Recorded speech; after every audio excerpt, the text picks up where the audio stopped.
வெற்றி மந்திரங்கள் 10. எண்ணங்கள் எப்படியோ அப்படித்தான் வாழ்க்கையும் அமையும். சிறந்ததையே எண்ணுங்கள். 1000 முறை சிந்தியுங்கள், ஒரு முறை முடிவெடுங்கள். மகிழ்ச்சியான வாழ்க்கை என்பது தடைகளற்ற வாழ்க்கை அல்ல, தடைகளை வெற்றி கொண்டு வாழும் வாழ்க்கை. யார் சொல்வது சரி என்று பார்க்காதீர்கள், எது சரி என்று பாருங்கள். தனியாக இருக்கும்போது சிந்தனையிலும், கூட்டத்தில் இருக்கும்போது பேசும் வார்த்தையிலும் கவனமாக இருங்கள். வாழ்க்கையில் தோற்பவர் 2 பேர்.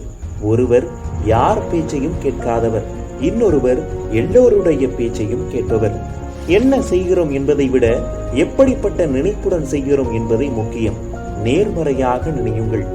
கடினமான செயலின் சரியான பெயர்தான் சாதனை.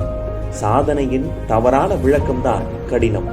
ஒரு கதவு மூடினால் மற்றொரு கதவு திறக்கும். மூடிய கதவையை பார்ப்பவர்கள் திறக்கும் கதவை தவற விடுகிறார்கள். நாளை என்பது மிக மிக தாமதமாகும். இன்றே இப்போதே செயலில் இறங்கி விடுங்கள்.